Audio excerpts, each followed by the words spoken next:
Magandang araw mga katinig ng kasulatan. Sa araw na ito, nais kong ibahagi sa inyo ang salita ng Diyos mula sa Aklat ng Awit.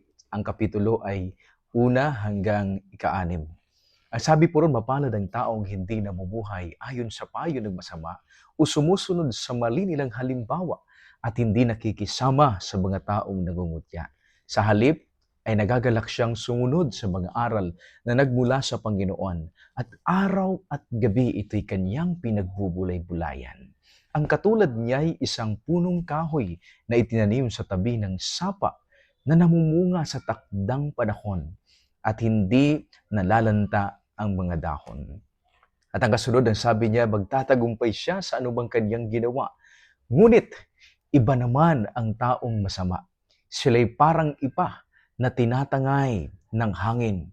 Kaya't parurusahan sila ng Diyos sa araw ng paghahatol at ihihiwalay sa mga matuwid, sapagkat pinapatnubayan po ng Panginoon ang mga matuwid, ngunit ang buhay ng taong masama ay hahantong sa kapahamakan. Sa akin pong pagbubulay-bulay, mga minamahal, akin pong nakita sa talatang ito ang mga aral na ang tunay po pala natin na kaligayahan ay nakaugat sa Diyos, hindi po sa mga bagay sa mundo.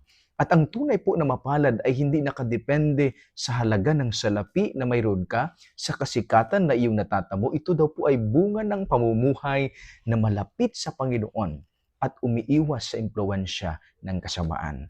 Kaya ang salita po ng Diyos, mga minamahal, ang ugat ng ating katatagan. Dahil ang taong nagbubulay-bulay po sa kautusan ng Diyos ay maitutulad po siya sa isang punong naitanim sa tabi ng tubig. Bakit? Dahil lagi po siyang sariwa at namumunga po ang kanyang buhay sa tamang panahon.